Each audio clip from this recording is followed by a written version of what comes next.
Fox Sports welcomes you to the following presentation of the National Football League.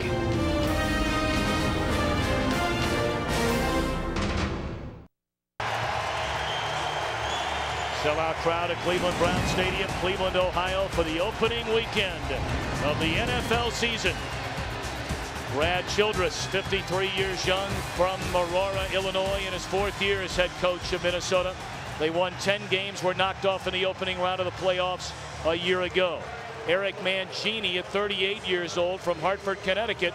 His first game as Cleveland head coach. Spent the last 3 years as a head coach with the New York Jets. And immediately, a short kick trying to surprise Cleveland, but alertly able to grab a hold of it.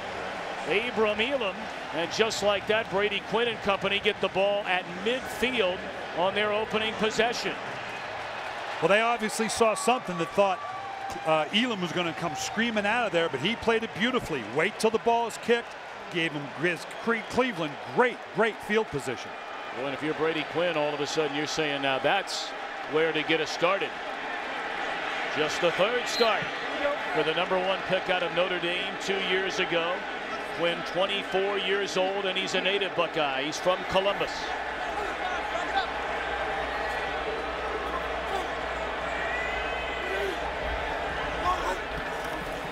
We're going to hand it off to Jamal Lewis.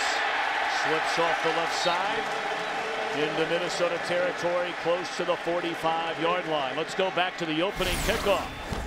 Well, you can see here, right here, they were expecting Cleveland to go bailing out of there. They must have seen something in the preseason tape, but he played it just like your coach. You wait till the ball comes off the foot of the kicker before you turn and get down the field. Ball at a gain of 6 on first down for Jamal Lewis. His first 2 years as a Brown has been a 1,000-yard rusher.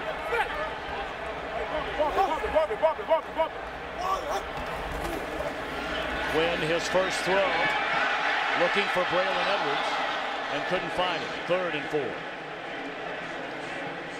4. Offensively, the rest of the Cleveland Browns today. Well, for the Cleveland Browns, they're starting their 1st-round draft choice, center Alex Mack out of California. He's going to be tested with those 2 big Williamses inside from Minnesota, Pro Bowlers Kevin and Pat Williams. A 3rd down and 4 for Brady Quinn. There you get a look at the #1 pick. And out of the Wildcat, this is Joshua Cribbs, and he has a 1st down. Well, it's mandatory now in the league. I guess everybody's got to have some form of the Wildcat, certainly on 3rd down. The ability to use it. All Wildcat means is you have Josh Cribbs, a wide receiver, in the backfield. He's going to fake it. He's going to keep it. The key becomes now, can he actually throw from this formation as well? Cribbs 23 times lined up in the Wildcat formation last year. Made his name as a return man and has worked his way to the #2 receiver in their offense behind Edwards. And on first down, Quinn under pressure, lets it fly. Caught by Royal, the tight end, down to the 22.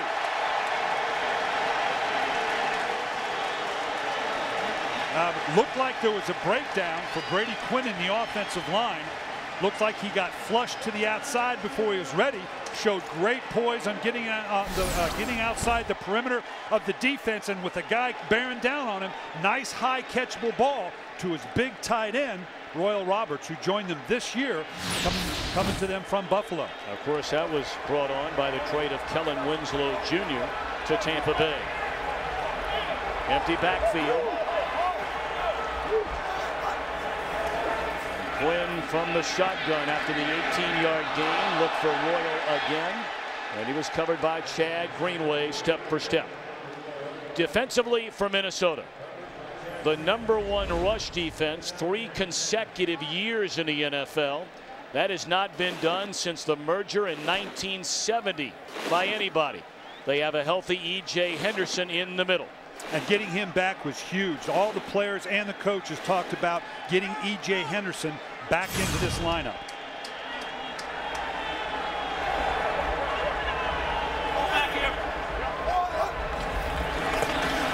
Hand off to the rookie Davis. And not much running room there. James Davis, a 6th-round pick out of Clemson, the 2nd all-time leading rusher in Clemson Tigers history. We talked about that rush defense, as stingy as it comes. That's hard to do year after year. It begins with the 2 Williamses inside, but it also has to do with the secondary on the back end. Defensive coordinator Leslie Frazier's done a great job of making this one of the more physical groups in the NFL. 7th play of the drive, and the biggest one so far, 3rd down at the 20. Quinn, the pitch to Davis, and that did not fool Henderson. Played it beautifully. So after working on a short field following the opening kickoff, they march down to the 20, and the drive stalls from there. Well, this is a nice, safe call. Little shuffle pass underneath to the running back. Low percentage in terms of risk. If it's incomplete, it's not a fumble. Don't know that I wouldn't have tried to put the ball in Brady Quinn's hand. To come away with 3 points here is great, but I think points are going to be a premium against this great Minnesota defense. 37-yard field goal try. And it is good from Phil Dawson.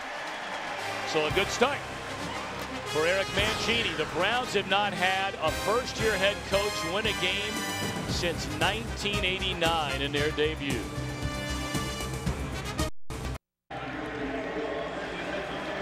So 3-0 after the short kickoff by Minnesota. 8 plays, 31 yards, and a 3-0 lead on the 37-yard field goal by Phil Dawson.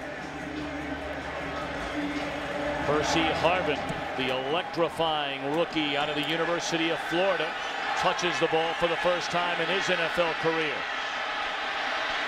And he's all the way out to the 31-yard line. Well, we have a thing or two to talk about today. 39-year-old Brett Favre from Kiln, Mississippi.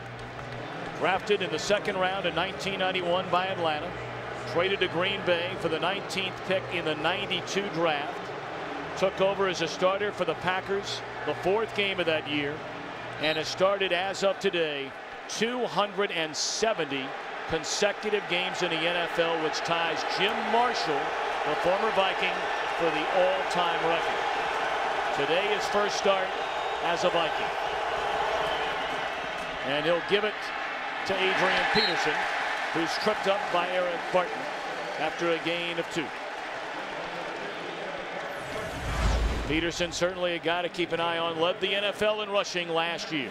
Yeah, but I'm going to be watching the inside. 2nd-year man John Sullivan replacing Matt Burke at center. He's got to go up against Big Daddy Sean Rogers. It's going to be interesting to see how this 2nd-year center holds this offensive line together. And they have the rookie Phil Lodehold out of Oklahoma, also making his first NFL start.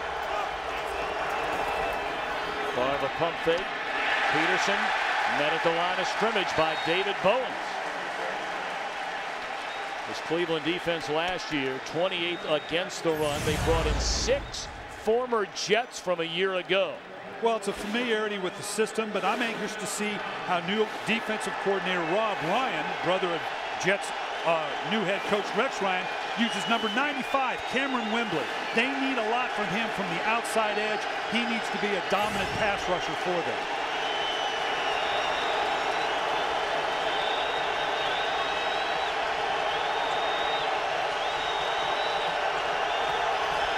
Brett Favre's first throw as a Minnesota Viking. Lays it off to Chester Taylor. And what an impressive start for the Cleveland defense. Well, this is one of those stupid things we coaches say, but this can't be the way the Minnesota Vikings wanted to start. To watch the Cleveland Browns come out all but on a short field, go down the field to get 3 points. Minnesota trying to get in a rhythm. Brett Favre doing what Brett Favre does, scrambling around on a 3rd down. Just didn't happen to convert this time. One of the most dangerous return men in the NFL is Joshua Cribbs. But nowhere to go there. Wow, did he take a lick. Heath Farwell back healthy again. So Favre and the Vikings 3 and out. 3-0 Cleveland.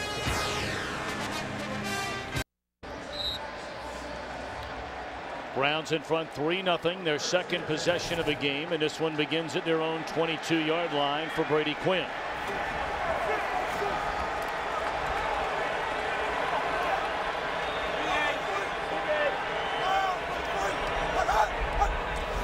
receivers to the left side, and they hand it off to the rookie James Davis, and he picks up maybe 2.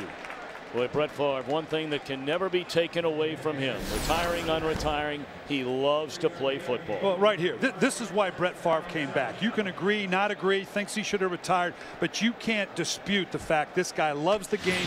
You can't get this anyplace else. He belongs back in the game. My perspective is simple. Make him run you out when you got passion like that for the game. Boy, in our conversation with him yesterday, there is no denying he loves playing football. Quinn throws to Cribbs, read beautifully, and flags litter the field after the stop was made by Antoine Winfield, returning to his hometown area. Grew up just down the road in Akron, Ohio. Illegal block in the back. Number 17, offense, 10-yard penalty, replay, second down. That's Braylon Edwards. Kind of a quick screen to the outside. The outside man, number 17, Braylon Edwards, is responsible for the first outside force, but he's lost leverage there. Now to come in, he didn't need that last little push with his hands at the end. Kind of a wasted penalty. But already Winfield, I know you've had your eye on him for many, many years. What an outstanding quarterback he is. I am amazed at how a corner can set the physical tempo for a team like the Minnesota Vikings.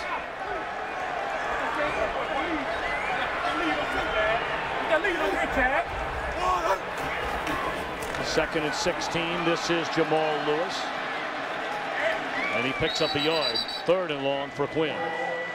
Well, right now for a game break, let's return to Kurt Menefee in Los Angeles. All right, Tom, the first official Sunday touchdown of the season goes to the Saints. Drew Brees and Marcus Colston hooking up for a 9-yard score. Saints just scored again, pinning the extra point. It's now 13-0. Lions, not again. Tom, Brian. Kurt, thank you very much. Of course, Drew Brees, a huge year offensively, but not good enough for the Saints because of a poor defense to get in the playoffs. Well, they're counting on that defense to step up this year. 3rd and 14. They'll play it conservatively and hand it off to Davis. And coming up to make the hard hit, Benny Sapp. Well, the thing you hear about, we talked a minute ago about Antoine Winfield and how physical a corner he is. The things the coaches will tell you that they love about Antoine Winfield is it makes the rest of the secondary step up to that kind of physicality. Everybody wants to match that kind of play, so now you've got an entire secondary that plays physical. Darius Raynaud waiting on the punt that checks up and will be downed at the Cleveland 49. So Zastudil has put himself and his team in a tough spot with just a 32-yard punt. Well, now you're going to see we started with Cleveland with the short field. Nice little drive by a new starting quarterback, Brady Quinn. Now this is where the Minnesota Vikings, if they're going to be the team that everybody thinks they can be,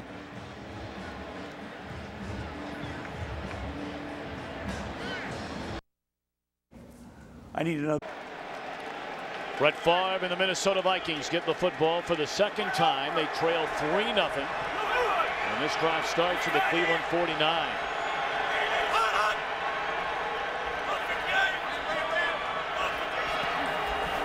Short drop, quick throw. And a catch is made down to the 43-yard line. They're expecting big things this season from Basante Shenko, the tight end. Last year with the Jets, they got off to the great start, 8-3 to be exact. And you see what Favre did in the first 8 games through 15 touchdowns. As the season went on, was bothered by his right throwing arm. Turns out he needed right biceps tendon surgery when all was said and done during the offseason. But he tried to play through the pain and had a very, very tough final month plus of the year. Adrian Peterson, close to a first down, appears to be a yard short. Of course, you know, you go through the whole debate, and in many ways in the media, by a lot of fans, especially those in Green Bay for obvious reasons, treating Favre almost like a pincushion. But the bottom line is he wanted to play football. Wanted to find out, was he healthy enough to play? And after he had the surgery, he still had the desire. And now he's with Minnesota after signing on August the 18th. They convert on third down, giving the ball to Adrian Peterson down to the 34-yard line. Well, when you look at those numbers that we saw earlier, Tom, about Brett Favre and what happened in the second half of the season, that wasn't just Brett Favre. And everybody has said that. That team fell apart in the second half. I did Brett Favre's game against Arizona where he threw 6 touchdown passes. We were able to slam dunk him in the Hall of Fame that day. He won't have any problems getting in there. Back up.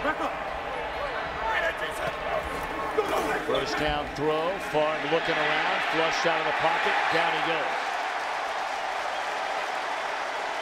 goes. Abram Elam blitzing from the free safety position, and that'll be a loss of 4. Well, they bring a corner off the backside, or excuse me, a safety, Elam, from depth. They've got a hat on a hat, but Brett Favre's got nowhere to go. Gives them time now to collapse the pocket around Brett Favre. Hey, help over here. Flip. I'm going. Take it. Tight end.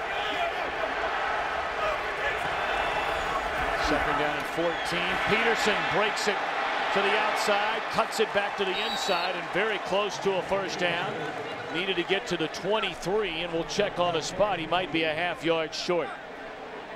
Well, this is the thing that Brett Favre's going to have to get used to on a second and long after a broken play. You know what? When I got Adrian Peterson, it's okay to hand him the ball because I may find myself in a 3rd and 1 or a short yardage rather than having to force the ball down the field. This is exactly the type of game plan that Minnesota wants to be running right now. 5 carries, 24 yards for Peterson. 3 tight ends, and they hand it off to Dugan, and he has a first down inside the 20 down to the 19. They use Dugan as a tight end. They line him up in the backfield. Man, when they give this guy the football, generally it's on 3rd and short, and more times than not, he will deliver. Well, they've got him and Jim Kleinsasser that are legitimate tight ends, but they put him in the backfield, and that's not a stretch now. They're legitimate fullbacks. They have a great deal of flexibility, Minnesota does, with their personnel groupings that will really stretch Rob Ryan's defensive schemes with the Cleveland Browns.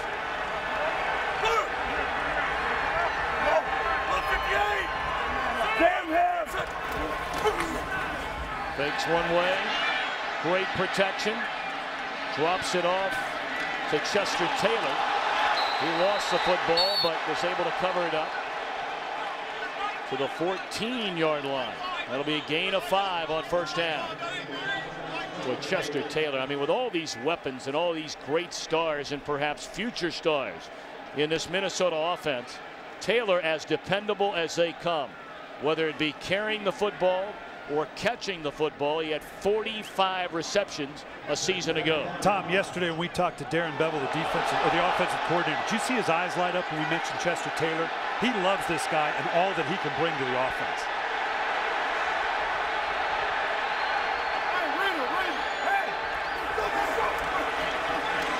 Gonna hand it off, and that's Percy Harvin, his first carry in the NFL.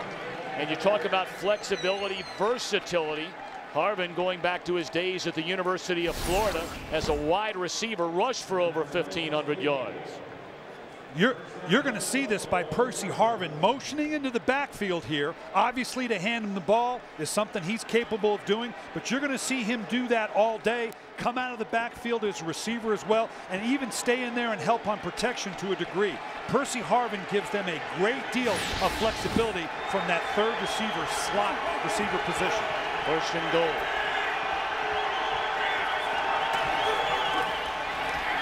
And Adrian Peterson tries to stretch his way to the end zone. He's down. The ball made contact with the ground and downed inside the 1-yard line. Well, head coach Brad Childress isn't real thrilled seeing these 2 balls pop out here. They've kind of dodged a bullet. Adrian Peterson, who has had some issues with turning the ball over. Obviously a great back, best back in the National Football League, but that can be negated with turnovers.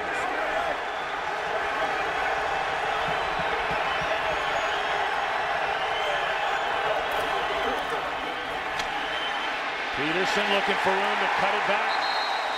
None there. Cameron Wembley, Eric Barton in pursuit. And that's a loss of 3. Call it 4.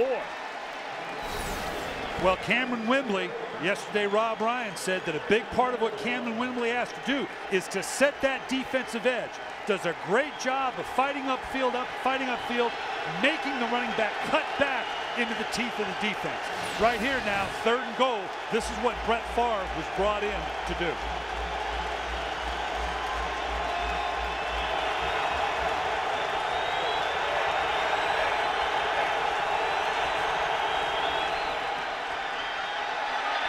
Misread all the way between quarterback and wide receiver Sidney Rice. Well, and that can be attributed directly to the lack of familiarity of these two. He was expecting Sidney Rice. Sidney Rice was giving a hard nod to the outside. Brett Favre was expecting him to be to the back of the end zone quicker. He's selling the out. That's by design, but the timing just not what it needed to be down on the goal line. So an 11-play drive comes to an end at the 3. And now it's Ryan Longwell from 21 yards away. And that ties the game at 3. So Favre and the Vikings miss on an early chance for a touchdown, but they tie the game at 3 in the opening quarter.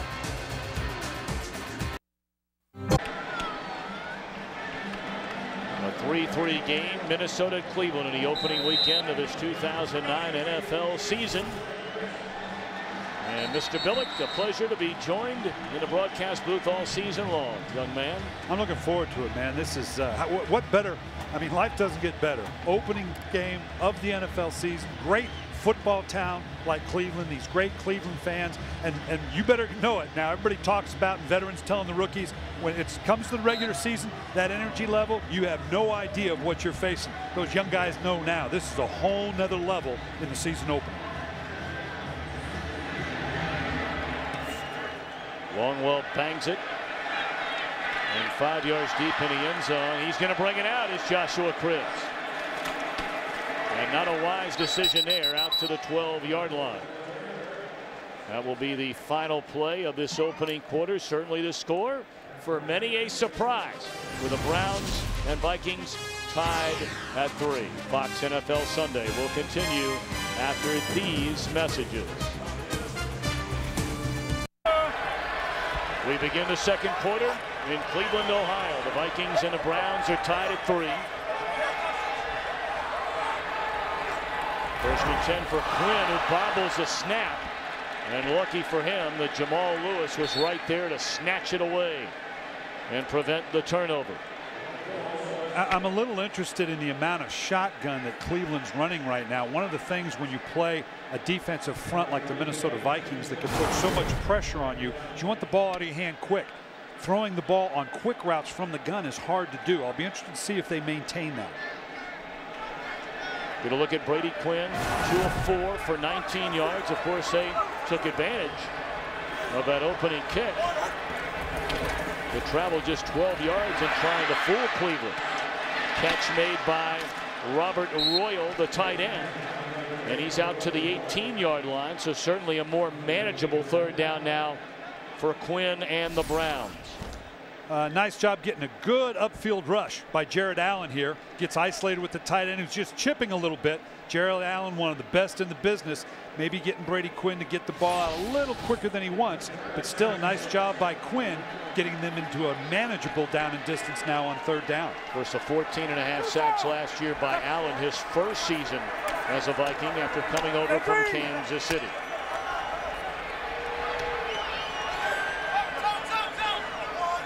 Third and 6 with Furry in motion, and down goes Quinn into the arms of Kevin Williams. Just a nice stunt coming off from that left side. He's going to challenge it. They're going to bring themselves down in here. It looks like they're going to challenge from the inside, draw protection from the outside, on the outside. This guard did not come out far enough. He was expecting an inside stunt, something that Minnesota does a lot of, and Williams took advantage of it, but just overpowering it to the inside. And now Zastudil punts from his own end zone. Reynaud returned to punt in the preseason for a touchdown against Dallas.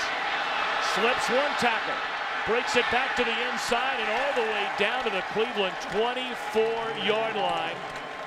Darius Reynaud impressed Brad Childress enough to keep him on this team this season and turned loose their veteran wide receiver Bobby Wade. And that's exactly why. When you get down to that 45-man roster, nice job, open field running by Reynaud.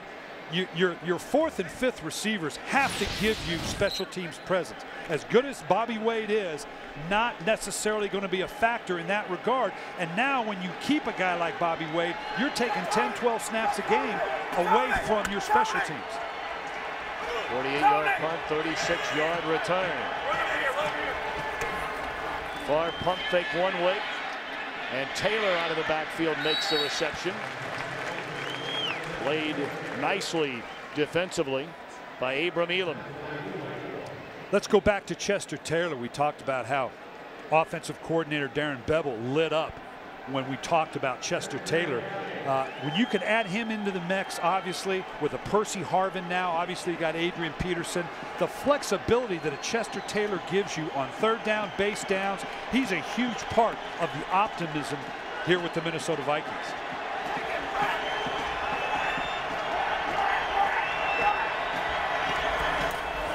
Take it to Harvin. And this is Adrian Peterson. Inside the 5, down to the 3. Peterson has good hands, and he wants to be a back that you can depend on catching the ball out of the backfield with more frequency this year than his first 2 years. And they've not used him in that way. This is just an extended handoff here. But this is exactly the thing. Imagine now Adrian Peterson gets the ball in his hands like an extended handoff outside the main box of the defense. That's just lethal. Denied the end zone on first down carry, so it'll bring up second down and goal for Minnesota. You know, and to build on that, Tom, I think that's going to be a big part of what Brett Favre is going to be able to do with the Minnesota Vikings, because how many times have we seen Brett Favre keep a play alive and all of a sudden just drop it off to a back that's standing there next to him? That back being Adrian Peterson now, that could be huge. Tahi getting a rare carry there on first and goal. And he'll lead block for Peterson. Very close to the goal line, still no signal. Brett Favre's giving one. The officials confirm that. Touchdown for Adrian Peterson. He had 10 rushing touchdowns a season ago. Oh, this is just mono goal line. I'm gonna push you harder than you push me. You know, people always wonder, why is it so late to signal? Clearly he's in the end zone. These officials run in, they check with each other from one side to the other. It's part of the procedure, it really is. I know I hear fans all the time screaming, it's a touchdown, how come you're not signaling? Because there's a process that they go through. I can't believe I'm defending an official. I was getting ready to say, you were one of those guys, much like fans at home, that was screaming at officials, why aren't you signaling a touchdown? I mean, what are we talking about here? Well, what can I say? I've gotten older and wiser in my old years, and a lot less in my paycheck as well. Early numbers on Adrian Peterson, who averaged 110 rushing yards per game last year and became the first Vikings running back ever to lead the National Football League in rushing. 1,760 yards. So many weapons in this Minnesota offense, now led by Brett Favre. Joshua Cribbs from the goal line, out across the 20, and the ball bounces out of bounds. They'll spot it, it looks like, at the 25-yard line, and that's where Quinn and company put it in play, down by 7.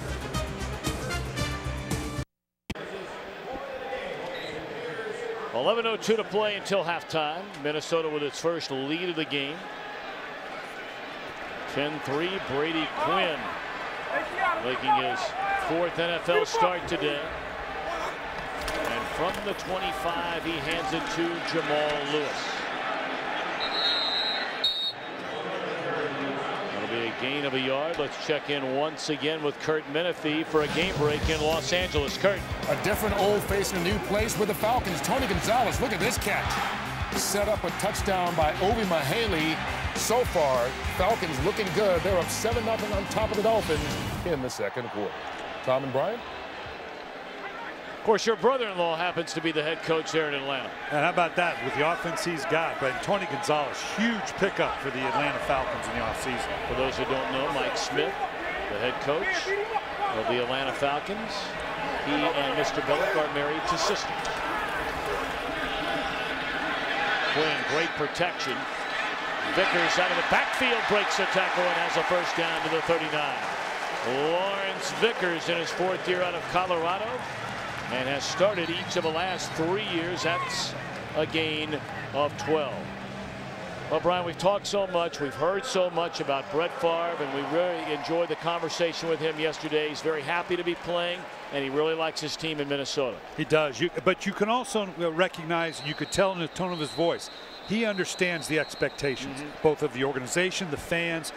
It's pervasive. And for the first time, Brett Favre is a guy that's always footloose, fancy-free, but he's accepted the challenge, but he's very, very aware of what those expectations are by the organization and the Minnesota Viking fans. Well, there's some debate as to whether or not there is a challenge on this play. Is challenging the previous play. They are indeed challenging the play. Not sure about what, but we'll let you know when we know in just a moment. Well, we figured out what they're challenging. It could be huge. It looks like it's going to be a fumble. Vickers coming around the edge as he starts to go down. Now you can see right here, the ball comes out. It is out. The second part of the down by contact rule is it clear-cut possession by the Minnesota Vikings? That looks pretty clear-cut. I would be surprised if this isn't the Minnesota Vikings ball going inside Cleveland's territory. The ball was clearly out, Tom.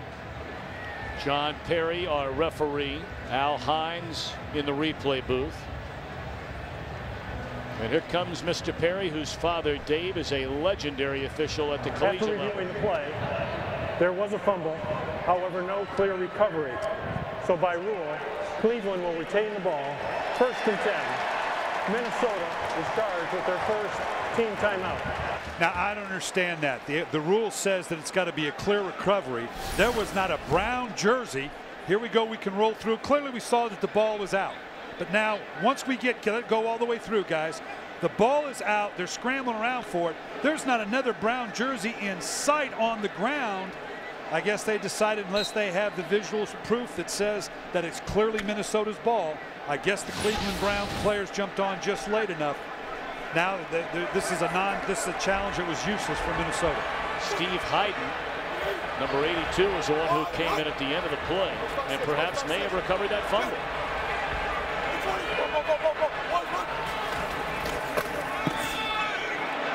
Jamal Lewis into Minnesota territory, run out of bounds at the 46-yard line.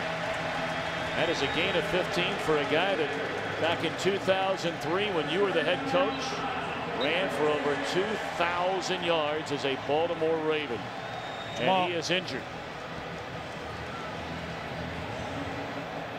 Jamal Lewis is a physically punishing type of back, but obviously that type of running style can take its toll here. Well, we'll take a timeout while they take a look at Jamal on the sideline. Back in a moment. I'm Ed Whitaker, the new chairman of General Motors. Before I started this job, I admit I had some doubts, probably a lot like you. But I like what I found. I think you will too. Car for car, when compared to the competition, we win. Simple as that. I just know if you get into one of our cars, you're going to like what you see. So we're putting our money where our mouth is. Buy a new Chevy, Buick, GMC, or Cadillac. And if you're not 100% happy, return it. We'll take it back. That's our new 60-day satisfaction guarantee. And as always, you'll get our 100,000-mile, 5-year powertrain warranty on every vehicle. That's how strongly we feel about our cars and how committed we are to you. So put us to the test.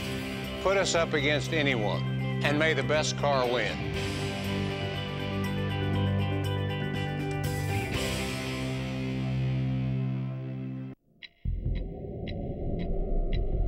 Adrian Peterson is ready for the season. Are you? Sign up now with the only fantasy league that is the league. NFL.com/fantasy. Live scoring, exclusive video, mobile access, and inside info you can only get from the real source. Sign up now at NFL.com/fantasy. You want the NFL? Go to the NFL.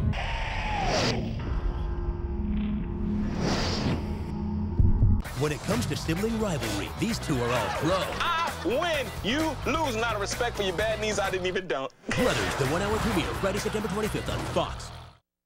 Today's game on Fox is sponsored by Chevy, Buick, GMC, and Cadillac. Put us to the test, put us up against anyone, and may the best car win. Took a helmet-to-helmet hit over on the Minnesota sideline, but was able to get up and run across the field.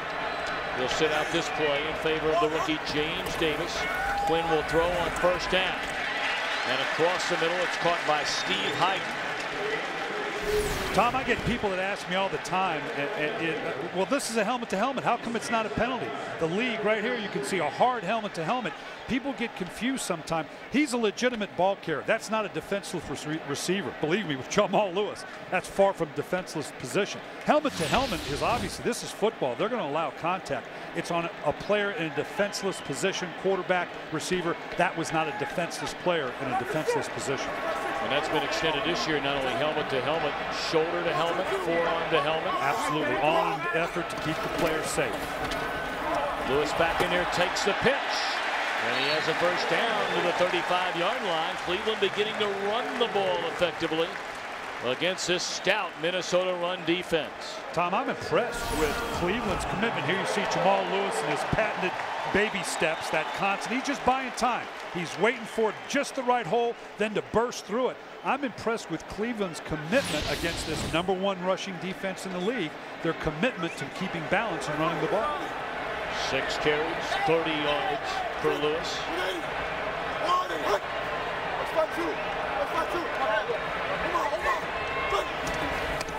Quinn to throw again on first down. Has an eye on Braylon Edwards. And he caught it. Flag comes down. It's ruled a touchdown. Will this be against Cedric Griffin?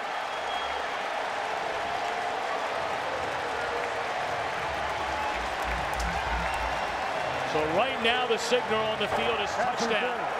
Number 23 defense. That penalty's been declined. Result of the play. Touchdown.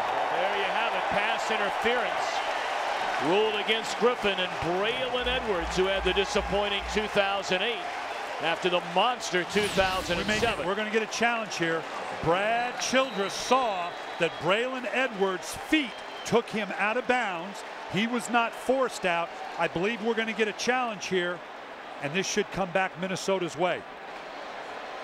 I guess the question would be, if you've committed pass interference, and in doing so you force a receiver out of bounds. We'll get back to that when we return. Well, this is what they're looking at. Clearly, Braylon Edwards, you can see here, he's going to step out of bounds.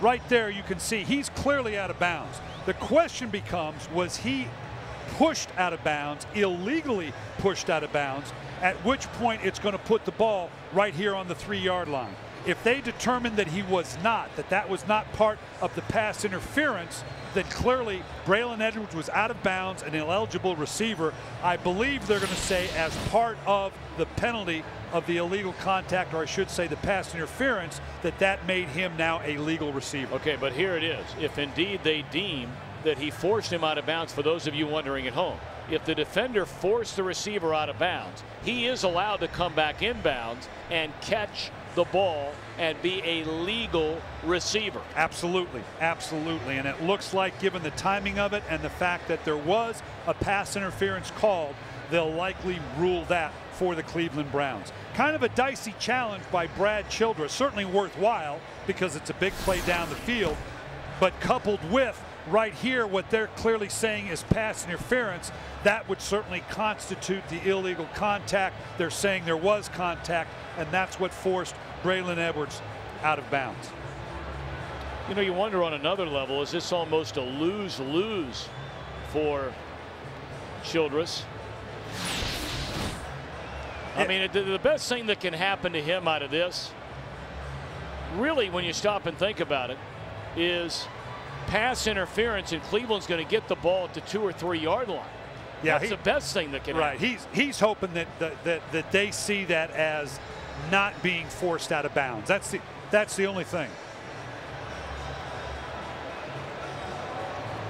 Now, we said earlier, the only way a player can become an eligible receiver again in bounds if he is shoved out of bounds by the defender in this case. He has to reestablish himself back in bounds. So we've got to look at Braylon Edwards' feet here. Clearly he's out of bounds. Clearly there's contact. But does he reestablish himself as a receiver, which ought to be 1, 2. Yeah, I would say he's clearly back in. He's reestablished himself in the field of play. Yeah, I think Brad Childress is out of luck here. There again, was it worth a shot? Maybe does something fall his way? You know, my opinion of replay is well documented. The only good thing now is I'm not going to get fined $75,000 by challenging and how we go about doing this. But in this instance, the good thing is they're going to try to get it right. But there's going to be, John Perry's going to have to do some explaining here. Less so the fact that we're in Cleveland, because if this is ruled in Cleveland's favor, he's got 80,000 new best friends right now. Oh yeah. Here we can see again clearly out of bounds, feet are out of bounds. Now he's coming back into the field of play. 1, 2. I don't know how that's not reestablished. Well, again, when he put the second foot down, was at the same time that he was making the catch.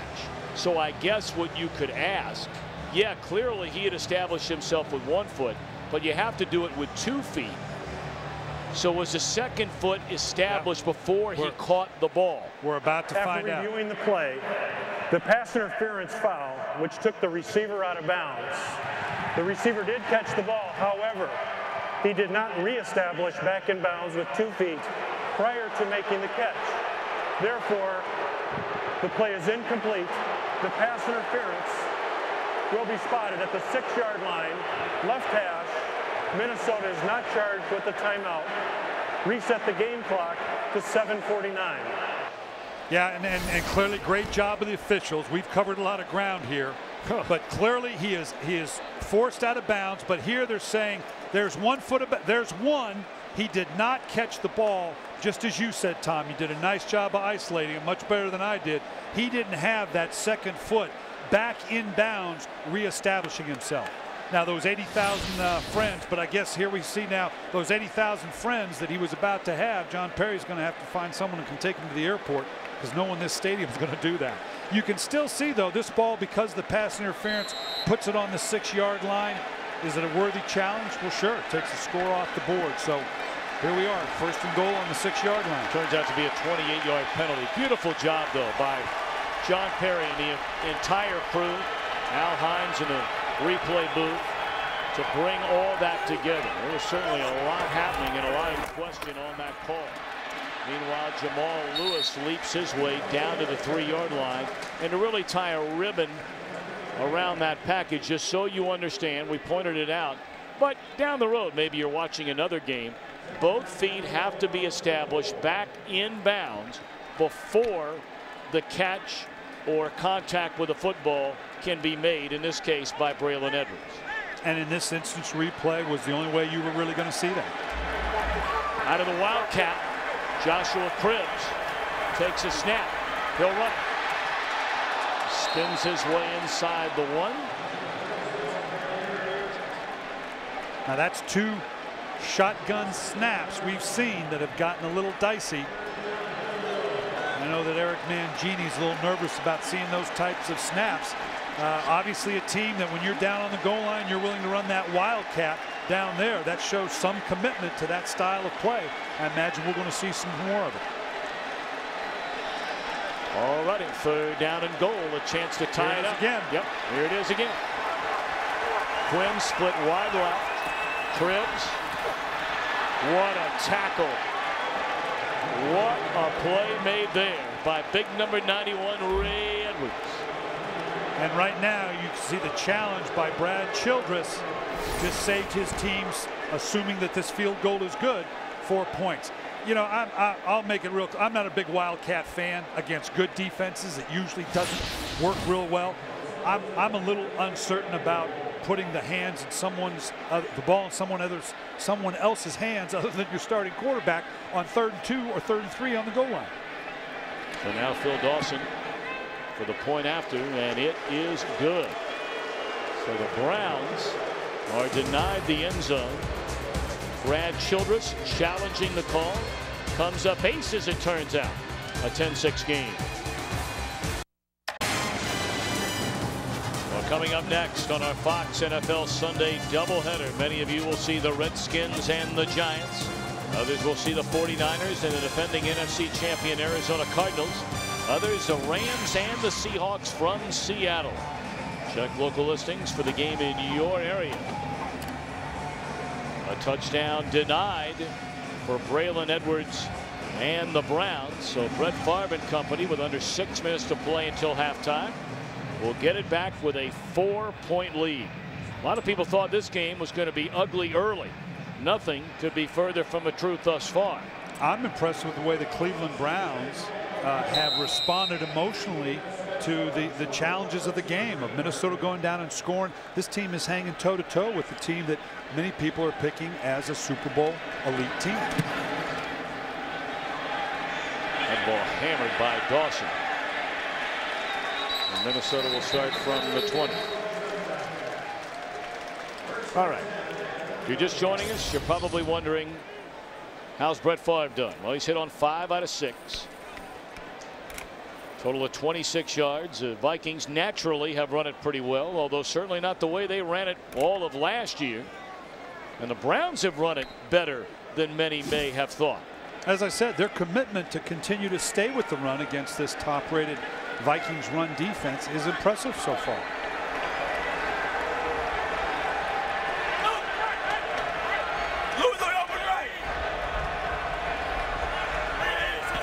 Favre's not really cut one loose down the field. There's a quick slant to Sidney Rice. And he's close to a first down. Appears to be about a half-yard short at the 29-yard line. I'm not sure that was a called play. I think that's one of those with a break off on the backside, that anytime the quarterback wants to pull it out of the running back's hands, not hand it off and take a quick shot like that, that may have been just one of those Brett Favre being Brett Favre.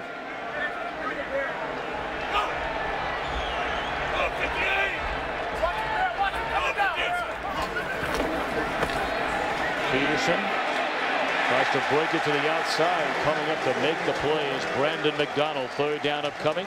Game break time. Once again, check in with Kurt Menefee in Los Angeles. One of Brett Favre's old teams, the Jets, letting the rookie Mark Sanchez air it out. Wide open is Chancey Stuckey. 30 yards for Sanchez's first touchdown as an NFL quarterback. And the Jets are leading in Houston 10-0. Tom and Brian. Well, Sanchez off to a good start in his NFL debut. Of course, Brett Favre was in New York last year. And after retiring, decided to come for a 2nd straight year out of retirement and signed with Minnesota on August the 18th on 3rd down. Chester Taylor cannot get first down yardage. Again, that's Abram Elam. That's the 2nd time we've seen defensive coordinator Rob Ryan bring Abram Elam off the edge here in a short yardage situation. Cuts down that edge, the one guy you can't account for in an 8-man front, preventing the Vikings from converting on 3rd down. Chris Cluey the punt. And we'll see where they spot that. And here with 4:05 to go, Brady Quinn and the Browns are going to have excellent field position, starting this drive from their own 42-yard line. Both teams have been pretty conservative as far as the play calling is concerned, especially in the pass game. But Quinn efficient, 6 of 8, 43 yards in this his 4th NFL start. Well, Brian Dable, the offensive coordinator, brought with Eric Mangini from the New York Jets, is committed to this type of balance, and so far he's been able to maintain it in this first half.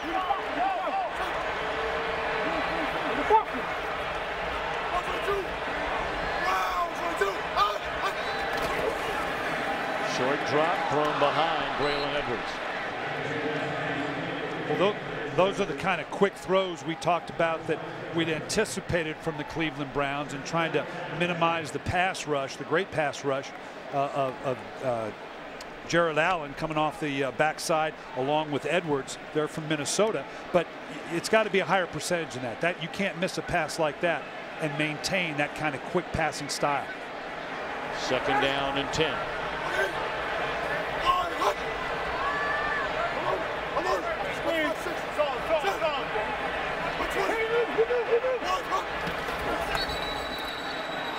Playing blown dead before it ever got started. Did they get it off in time? This maybe delay a game. False start. Number 17. Offense. 5-yard penalty. 2nd down. Of course, for the Cleveland Browns, getting to the end zone has been a monumental task going back to last year. They did not score an offensive touchdown the last 6 games. Their last touchdown of last season came in the 4th quarter on the 17th of November in Buffalo on a 72-yard run by Jerome Harrison. Their last touchdown at home was in week 9 of last year.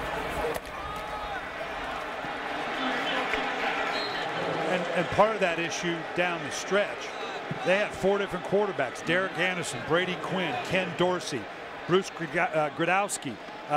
It's hard to get that kind of continuity when you're rolling through quarterbacks like that. They obviously hope to have their guy now going forward, Brady Quinn, so they can get some type of continuity so that they don't extend that streak too far here in the regular season. That last quartet you just mentioned did not throw a touchdown pass. Obviously, the last 6 games threw 13 interceptions.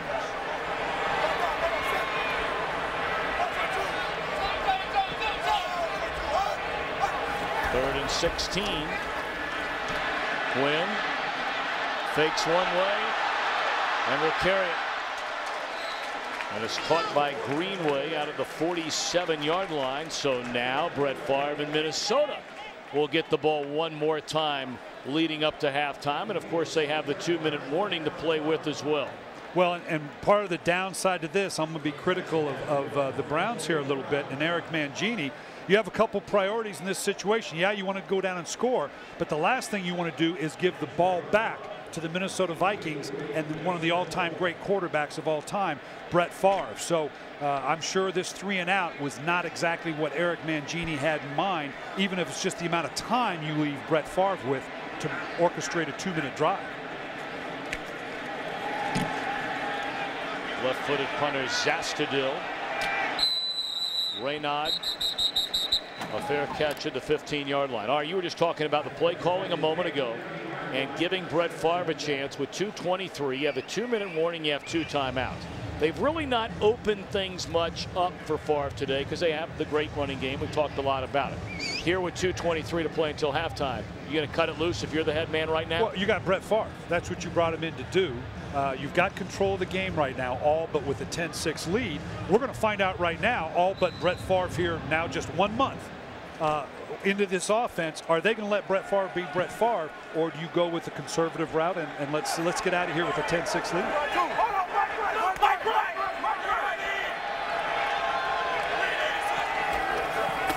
They're going to throw it, and it's dropped by Harvin.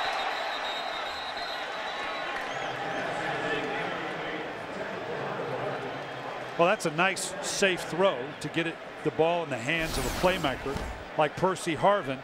And right now you can see, I'm not sure he's not going, oh boy, I wish I had a more than just a month, because I would have put that in a much more catchable position for a great open field runner like Percy Harvin. Harvin told us last night he has learned more from Brett Favre in less than 3.5 weeks than anybody he's ever played for. So the way he has gone about trying to help this rookie is almost beyond belief. Favre, pressure coming.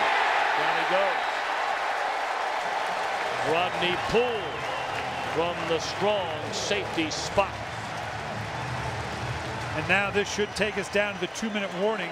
Eric Mangini sensing that he could get good field position here fair's fair. I'm going to turn around and criticize Minnesota here a little bit now, because unless they make a third down conversion here, they're going to have to punt the ball back and ostensibly give Cleveland an opportunity to be in field position here. So this is a big third down conversion for Minnesota.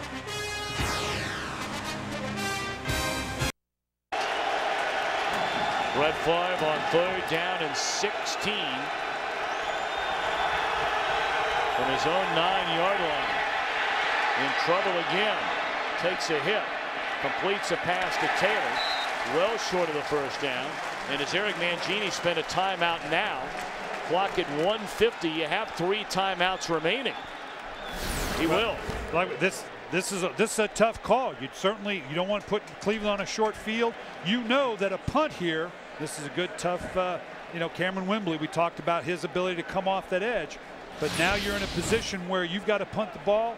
Conceivably put Cleveland on a short field, and now we're going to see what kind of faith they have in Brady Quinn with 1:46 left.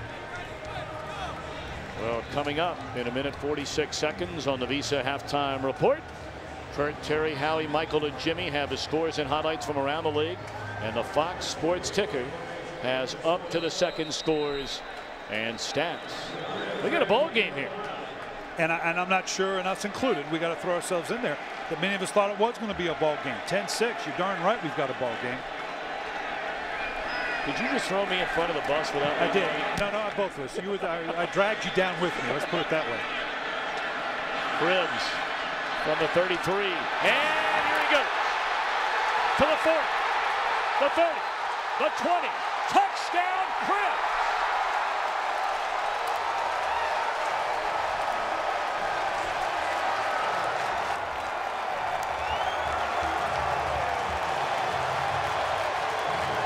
A 67-yard punt return for a touchdown.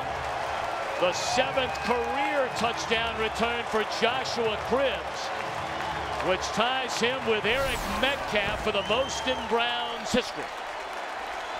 Well, this was the Achilles heel of Minnesota last year. They gave up 7 returns for a touchdown on punt or kickoff return, and it comes up and bites them on the backside here. Because we're just talking about what is a good competitive game. We're now talking about the Cleveland Browns going in at halftime, conceivably ahead. How about Joshua Cribbs? An undrafted rookie. He was a quarterback just down the road at Kent State University. He rushed and passed for over 1,000 yards in each of his last 2 years as a quarterback. Was converted to wide receiver when he joined the Browns and was able to make the team as an undrafted rookie.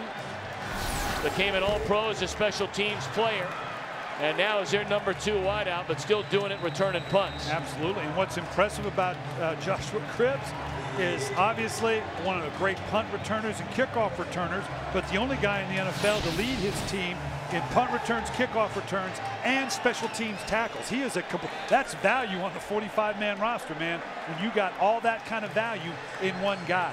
But again, to go back to Minnesota, this hurt Minnesota last year. The returns for touchdowns that hit them last year. And you know Brad Childress, he brought in Brian Murphy as a new special teams coordinator to get that kind of thing fixed. Yeah, Minnesota in punt return touchdowns alone gave up 4 of those last year, and here they are in week 1 in 09. And Cribbs goes the distance to give Cleveland a 3-point lead. All right, 1:30 left now. Let's look ahead. Does Brad Childress say to Brett Favre, let's give it another go and try to get down the field?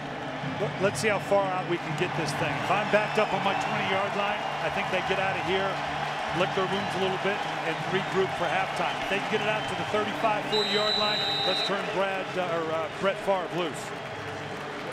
Of course, Percy Harvin's capable of bringing one back the other way.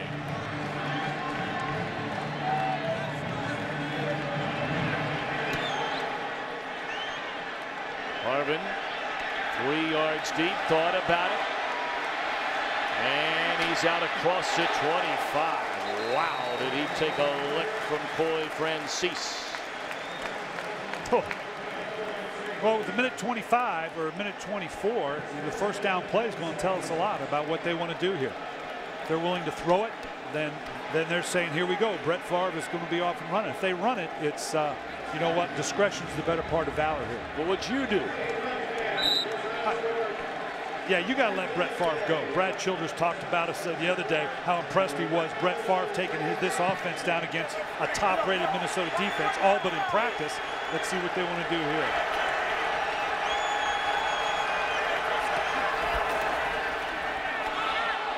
In the air and off the fingertips.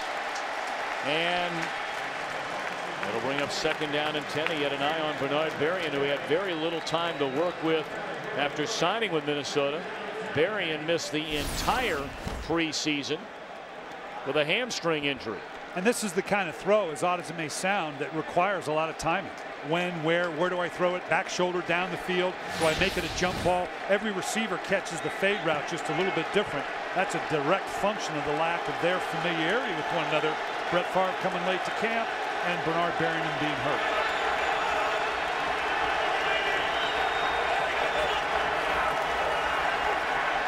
Second and 10. Favre fires to Rice, who steps out of bounds at the 35-yard line. It'll bring up third down and 2 for Minnesota.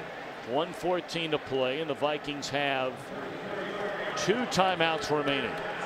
You got a lot of latitude here now. Brett Favre will either call 2 plays in the huddle, particularly if the first is a run, so you can get right up to the line of scrimmage and take another shot.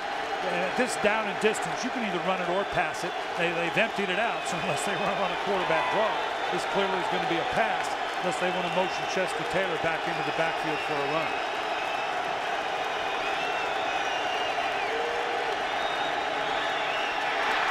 Taylor broke the other way under heavy pressure was Favre. He took a hit from Wembley. And now the Vikings are forced to punt it with 1:11 to go until halftime. Well, that was clearly, I thought you were going to zig and use zag. Chester Taylor motioning into the backfield, making an inside cut, just a little quick little angle route. And not, it looked like Brett, based on the way the corner or the safety was coming on Chester Taylor, thought he was going to break it out, not in. Are they going to punt the ball to Joshua Cribbs again, or just punt it out of bounds? Very short kick. And now, I know we sound like a broken record, Eric Mangini, after getting the big punt return to take the lead, has 1:04 left. Great field position for his offense at the 39-yard line. Will he give Quinn the chance to get him at the very minimum into field goal range? You've got to. If you think a 13-10 is going to hold up against this Minnesota talented offense, then sure, you can be conservative here. But this is great field position. You got 1:04, lots of time for a quarterback. This is what Brady Quinn's got to be able to do if the Cleveland Browns indeed are going to be viable this year. Quinn so far has hit on 6 of 9 for 45 yards. And they're coming after him, and he just throws it away. Looked like they were trying to set up the screen to James Davis. And they've changed. A couple years ago, they tried to change this rule that this would be grounding, that clearly has to hit a receiver, but they realized it was leaving the quarterback vulnerable, so he did a nice job of not getting outside the pocket, basically dirting it and saving a sack.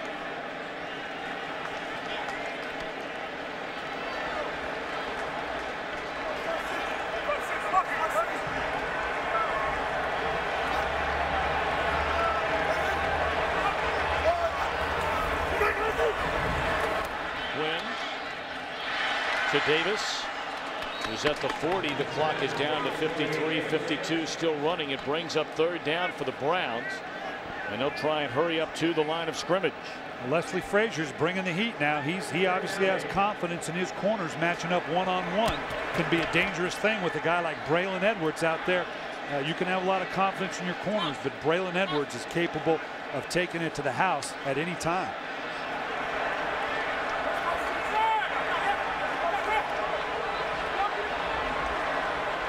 Brady Quinn trying to get him into something. Looks like a passive zone by Minnesota on this play.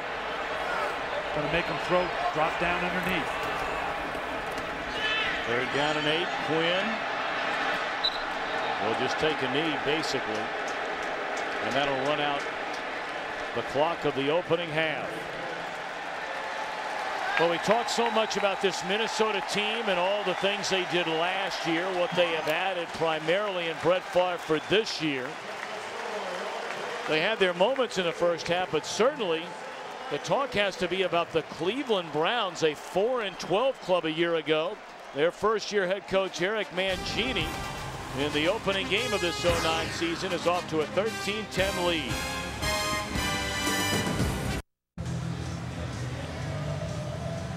Set to begin the 3rd quarter here in Cleveland, Ohio. A 13-10 Browns lead.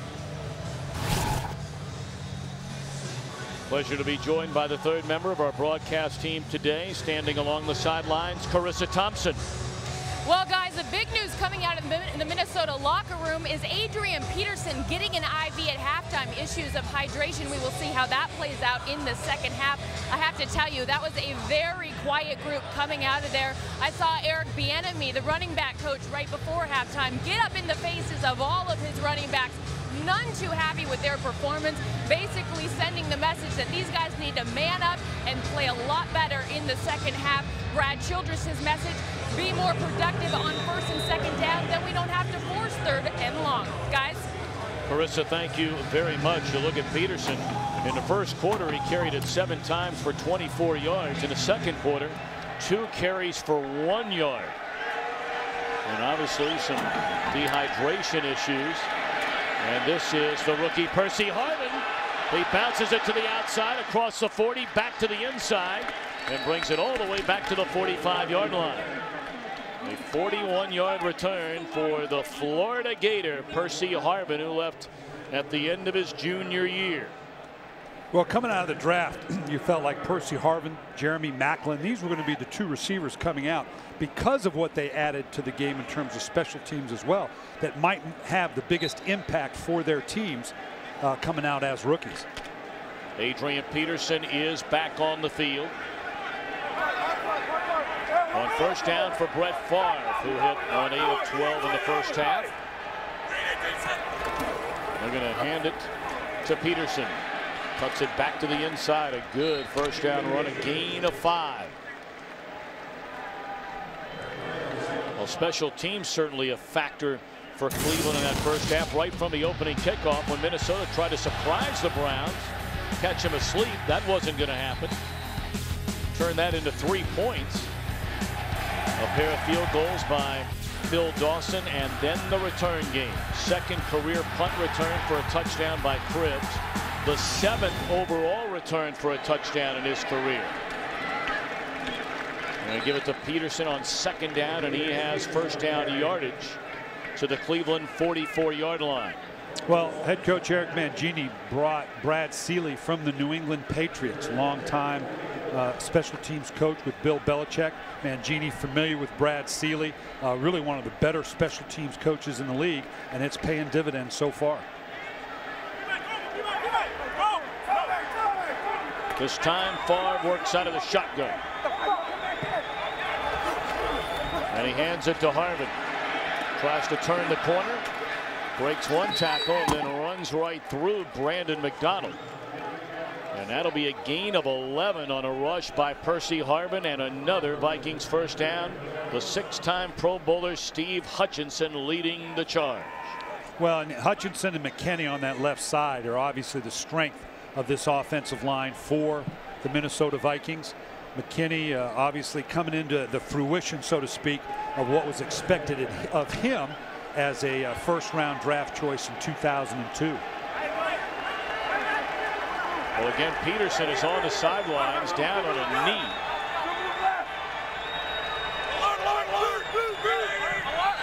Yes, sir. And the play clock expired on Brett Favre. Delay game. Offense, number 4, 5-yard penalty. 1st down. All right, let's go inside some of the numbers in the opening half. Anything jump out at you, Coach, in a 13-10 game? As I said earlier when we came out of it, when the thing that jumps at me the most is not so much how productive the Browns have been in their rushing game, but the fact that they've stayed with it, that they're willing to commit to it against this very good rushing defense of the Minnesota Vikings.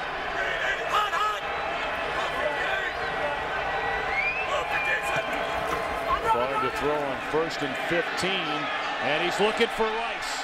He makes the catch. No. Apparently could not get 2 feet in bounds. Working on Brandon McDonald. Well, that's a nice throw there by Favre. And Rice, a big, tall, physical receiver at 6'4". It is. This is a great job. Of course, this is the rule that was put in effect last year. Last year, had he made this catch with that little bit of a force out, they may have very well called that a force out, but there does not exist anymore. You've got to get both feet in bounds, period. And it looks like that left foot, I don't know.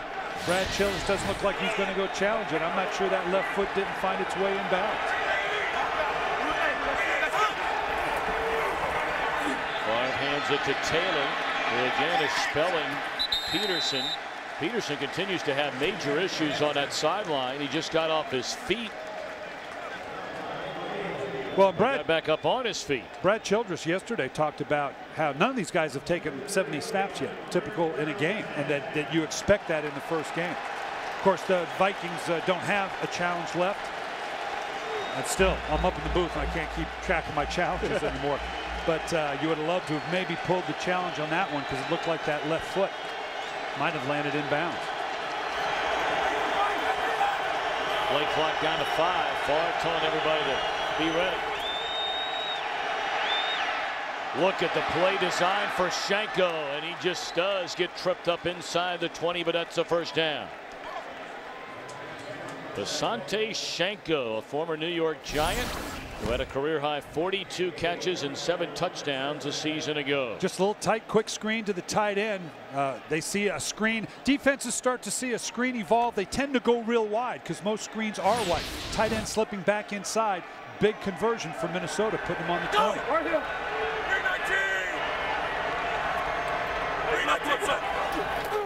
Saw that signal from Favre to Rice. And interference will be called this time on Brandon McDonald. Same type of call we saw earlier. It drives defensive backs nuts. Saw Favre in the line of scrimmage tap his helmet while looking at Rice. What was he saying? Pass interference. Defense number 22. Contact without playing the ball. Automatic first down at the spot of the foul. Yeah, he was basically telling him, I don't care what we got on. Looked like it was a quick run play. You go fade. I like the matchup. I like you out here on the outside. Obviously, they see something, whether it's the size disparity between Rice and Wright. But he saw what he liked. And Brett Favre, again, this is what Brett Favre's here to do, to take advantage of that. Excuse me, McDonald, not Eric Wright. Adrian Peterson back on the field, 1st and goal. That's a 16-yard pickup on the penalty.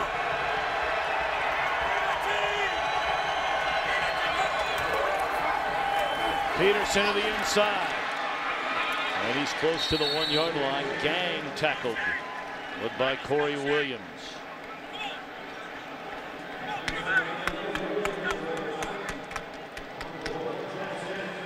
This is the test for the Minnesota Vikings. This is as a coach, and if you want to be a running team, a physical team, I mean, you'll take a score any way you can get it, but you'd love to push this thing in.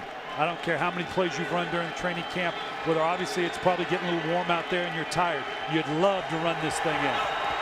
Nice play of the drive, and they won't get it in on that. Hand off to Peterson. First man there stepping up is Eric Barton in his 11th season, now out of Maryland, one of those 6 New York Jets from a season ago, now getting lots of playing time on the Cleveland defense. And you can see here the Cleveland defenders, everybody's selling out to the run. It's one of those, you're taking a guess. If you're thinking run and they run, you're going to stuff it. If they give you a little quick play action, all of a sudden that's when you see someone standing behind you holding the ball for a touchdown, because they were total sellout to stop the run there. 3rd and goal.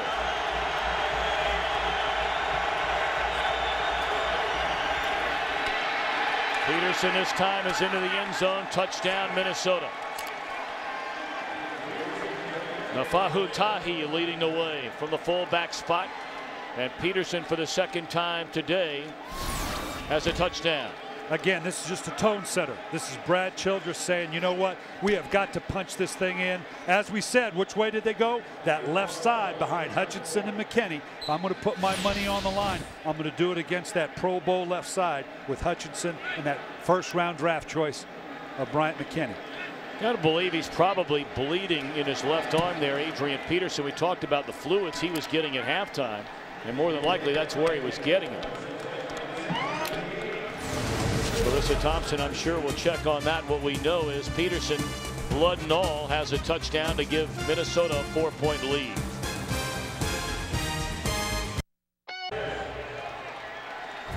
But clearly Adrian Peterson, as we speculated, that's where they gave him those fluids at halftime that Carissa Thompson reported on.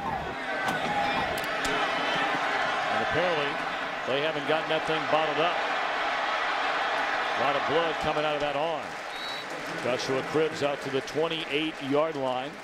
So while they work on Peterson, we'll step out. 17-13, Minnesota in front. All right. Minnesota in front, 17-13. 9:59 to play in the third quarter. Trying to get that wound in the left arm of Adrian Peterson bandaged up, and bandaged up well.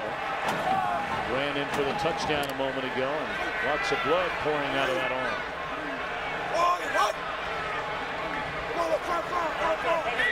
Somebody check in here. He said it could be a weak side run. Just got it off. Play clock down to 1, and that's Jamal Lewis. And he bangs his way out to the 42-yard line. Well, you saw the line over shift, the Minnesota defensive line over shift. Brady Quinn sounds like he checked at the line. Typically, you may kill a process that says an outside run to an inside run, a right side run to a left side run. Saw the overshifting in time and was able to get to that good weak side run. Been a good day for Jamal Lewis. 9 carries, 46 yards.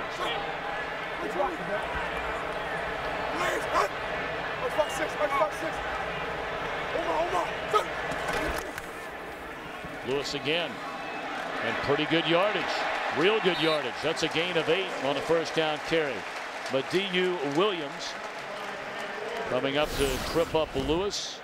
Very valuable member of that Minnesota secondary. Benny Sapp limped off the field a moment ago. He won that nickelback position during training camp. Looks like he may be cramping up as well. You got a lot of players. Don't know that for sure. The way that frustration looks like maybe a knee, but this again, the weather, first time full-time game, 70 snaps. It's going to take its toll. Quinn, a poor decision there. You could see it from the time it left his hand.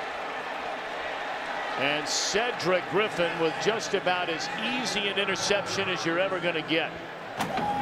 Brady Quinn expected Braylon Edwards to be on the outside with that, and just threw it up almost like a jump ball. Braylon stayed inside. Ball goes outside. Turnover. Welcome back to Cleveland, where Minnesota leads 17-13. I'm Carissa Thompson reporting from the sideline. A couple things. Adrian Peterson has a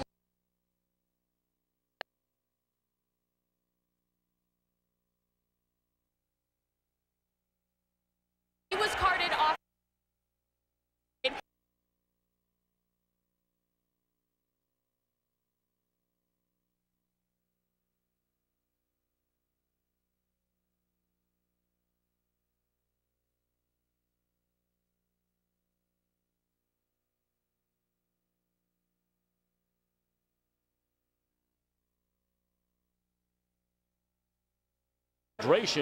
They gave him unquestionably the fluids in the left arm, and it looked like that.